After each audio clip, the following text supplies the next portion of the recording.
चुनावी राजनीति के चाणक्य कहे जाने वाले गृह मंत्री अमित शाह इन्वेस्टमेंट के भी चाणक्य हैं।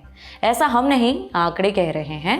दरअसल अमित शाह और उनकी पत्नी सोनल शाह का शेयरों में निवेश पिछले 5 सालों में 71% बढ़ के 37 करोड़ 40 लाख रुपए हो गया है।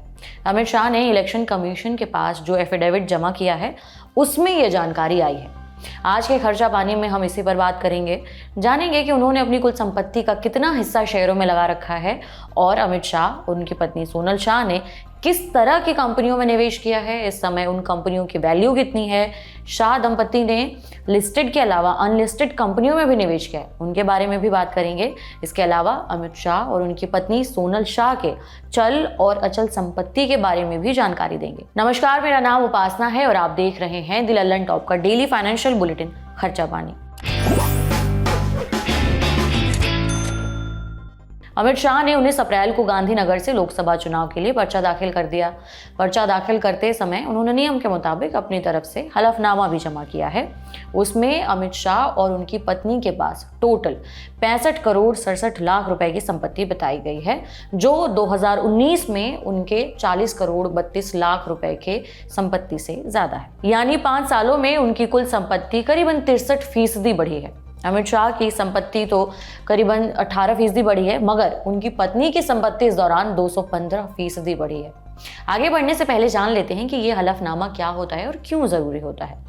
दरअसल किसी भी चुनाव में उम्मीदवार को उससे जुड़ी क्रिमिनल और फाइनेंशियल जानकारियां बतानी होती हैं, जैसे कि उसकी कमाई कितनी है, संपत्ति दौलत कितनी है, उस पर कोई आपराधिक मामला तो नहीं चल रहा है। इन जानकारियों के आधार पर आम नागरिकों को उम्मीदवारों के बारे में इन्फॉर्म्ड चॉइस बनाने में मदद मिलती है। उस हिसाब से वो अपनी वोट का फैसला कर पाते हैं। इस एफिडेविट में उम्मीदवार अपनी सभी तरह की संपत्ति की जानकारी देता है। इसमें चल अचल संपत्ति भी आती है। चल संपत्ति यानी जो चीज एक जगह से दूसरी जगह पर आसानी से लाई जा सके, जैसे कि शेयर, बॉन्ड्स, बैंक में सेविंग्स, ज्वेलरी, लैपटॉप, पंखा, गाड़ी वगैरह। इसी तरह ऐसी संपत्ति जो एक जगह से दूसरी जगह नहीं ले जाई जा सकती अचल संपत्ति कहलाती है, जैसे कि जमीन, घर, दुकान, फैक्ट्री वगैरह।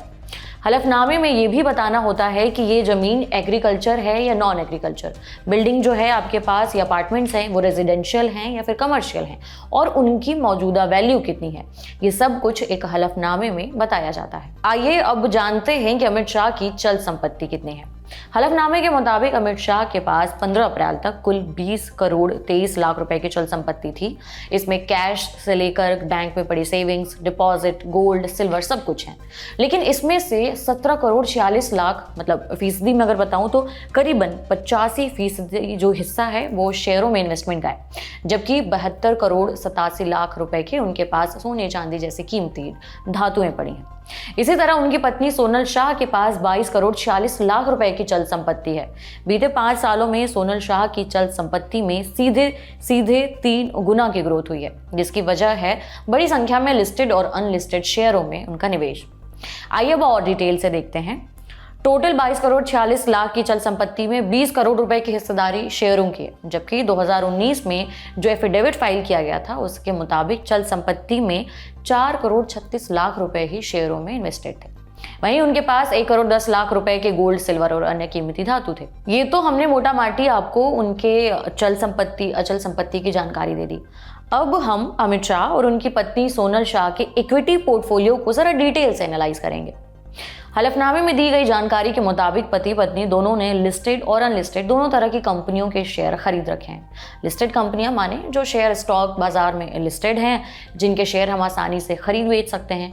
लेकिन जो अनलिस्टेड कंपनियां होती हैं वो किसी स्टॉक एक्सचेंज में लिस्टेड नहीं होती हैं, लेकिन फिर भी उनके शेयर खरीदे बेचे जा सकते हैं।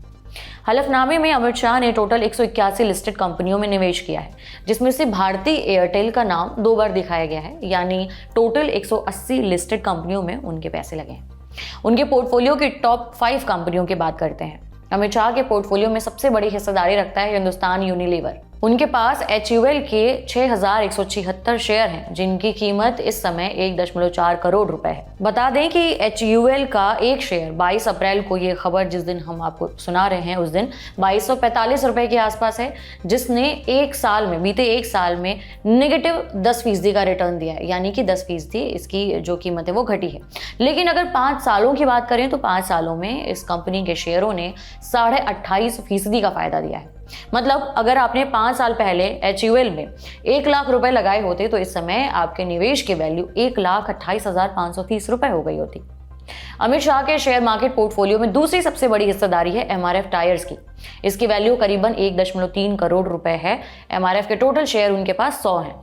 आपको बता दूं कि MRF इस समय इंडिया का सबसे महंगा शेयर है। इसके एक शेयर की कीमत इस समय 1,29,125 रुपए है, यानी 22 अप्रैल की तारीख को। MRF के शेयर ने एक साल में करीबन 49% का और 5 सालों में 137% का रिटर्न दिया है। तीसरे नंबर पर अमित शाह के इन्वेस्टमेंट पोर्टफोलियो में कोलगेट पामोलिव है। इसकी वैल्यू 1,07,00,000 रुपए के आसपास है। उनके पास कंपनी के 4,000 शेयर हैं। इसका एक शेयर 22 अप्रैल को 2659 रुपए का था। कंपनी के शेयर उन्हें एक साल में 69% के आसपास और 5 सालों में 120% से ज्यादा का रिटर्न दिया है। माने 5 साल पहले अगर आपने कोलगेट पामोलिव में 1 लाख रुपए लगाए होते तो आपके निवेश की वैल्यू इस समय 2,20,000 रुपए होती। चौथी कंपनी है Procter and Gamble hygiene and health care. यह कंपनी P&G के नाम से भी काफी मशहूर है। पोर्टफोलियो में इसकी वैल्यू 96 लाख रुपए है। इस समय P&G के एक शेयर का दाम 15,941 रुपए है। एक साल में इसने करीबन 15.25% का रिटर्न दिया है और 5 सालों में 56% तक का रिटर्न दिया है। मतलब 5 साल पहले अगर आपने P&G में 1 लाख रुपए लगाए होते तो इस समय आपके इन्वेस्टमेंट की वैल्यू 1,55,000 रुपए होती। अमित शाह का टॉप 5th इन्वेस्टमेंट है ABB इंडिया। अमित शाह के पास इसके 1095 शेयर हैं, जिनकी वैल्यू 15 अप्रैल तक, जिस दिन उन्होंने एफिडेविट फाइल किया है, उसमें मेंशन तारीख तक उसकी वैल्यू 70 लाख रुपए है। इस समय ABB इंडिया के शेयर का भाव यानी 22 अप्रैल को 6521 रुपए है। एक साल में इस कंपनी ने 102% और 5 सालों में 393% का रिटर्न दिया है। अगर इस शेयर में आपने एक साल पहले 1 लाख रुपए लगाए होते तो आज ये 4,93,000 के हो चुके होते। अमित शाह के टॉप 5 इन्वेस्टमेंट की टोटल वैल्यू 5.4 करोड़ रुपए है, जो शेयरों में उनके टोटल 17.4 करोड़ के निवेश का लगभग 1/3 है। टॉप 5 इन्वेस्टमेंट को देखकर एक और चीज पता चलती है, उनके पोर्टफोलियो में FMCG कंपनियों को काफी जगह मिली है। टॉप 5 में से 3 तो FMCG ही हैं, जबकि टॉप 2 की वैल्यू 1 करोड़ रुपए से ज्यादा है। इनके अलावा अमित शाह के पोर्टफोलियो में ITC, VIP industries, Infosys, Grindwell Norton, Cummins India और कॉन्साई नेरोलैक पेंट्स जैसे शेयर भी हैं। अब देखते हैं कि उनकी पत्नी सोनल शाह के इन्वेस्टमेंट पोर्टफोलियो में कौन से टॉप 5 शेयर हैं। सोनल शाह के पास इस समय सबसे ज्यादा 3 करोड़ के शेयर कैनरा बैंक के हैं। इस समय कैनरा बैंक के एक शेयर 599 रुपए के आसपास चल रहे हैं। ये एक सरकारी बैंक है। एक साल में इसके शेयर 98% और 5 सालों में 119% से ज्यादा बढ़े हैं। माने अगर आपने 5 साल पहले कैनरा बैंक के शेयरों में 1 लाख रुपए लगाए होते तो वो आज 2,19,000 रुपए के हो गए होते। दूसरे नंबर पर उनका टॉप इन्वेस्टमेंट है करूर वैश्य बैंक। 15 अप्रैल तक सोनल शाह के पास इस बैंक के 1.89 करोड़ के 1 लाख शेयर थे।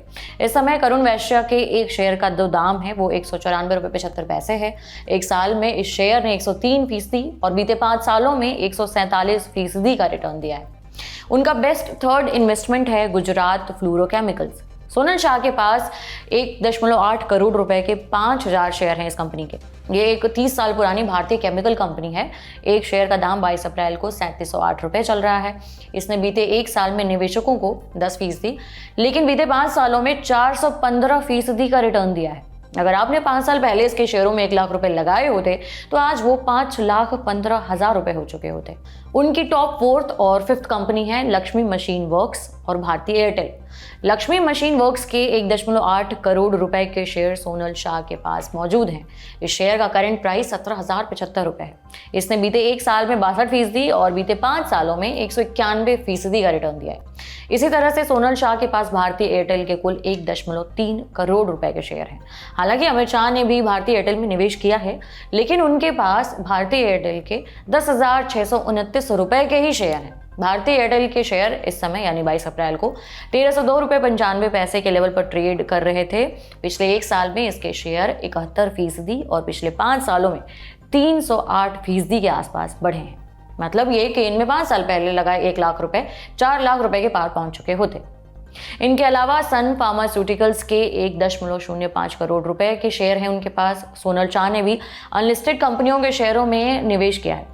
हलफनामे के मुताबिक टोटल 10 अनलिस्टेड कंपनियों में 83,845 रुपए उनके निवेश थे। हलफनामे के मुताबिक कुल 10 अनलिस्टेड कंपनियों में उनके लगे निवेश के वैल्यू इस समय 83,845 रुपए है। तो यह था अमित शाह और उनकी पत्नी सोनल शाह के इन्वेस्टमेंट पोर्टफोलियो का एक छोटा सा एनालिसिस। अब जरा उनकी अचल संपत्ति की भी बात कर लेते हैं। अमित शाह के पास कुल 16 करोड़ 31 लाख रुपए की अचल संपत्ति है। इसमें खेती वाली जमीन, semi cultivated land, plots, Vadnagar में दसक्रोई, आश्रम रोड, थलतेज और गांधीनगर में मौजूद उनके घर भी शामिल हैं। उनकी संपत्ति की वैल्यू बीते 5 सालों में 26% बढ़ी है। वहीं उनकी पत्नी सोनल शाह की जो अचल संपत्ति है वो 37% बढ़ करके 6.5 करोड़ रुपए की हो गई है। हमने आपको अमित शाह और उनकी पत्नी सोनल शाह के इन्वेस्टमेंट पोर्टफोलियो के बारे में चुनावी एफिडेविट में जो भी जानकारियां दी गई हैं उसके आधार पर ये आपके सामने जानकारी परोसी है। इसका मतलब यह कतई नहीं है कि हम आपको इनमें से किसी भी शेयर में निवेश की सलाह दे रहे हैं। ये आंकड़े पूरी और पूरी तरह से जानकारी के लिए ही हैं। आज के बुलेटिन में इतना ही। जानकारी अच्छी लगी तो हमें जरूर बताएं कमेंट बॉक्स में।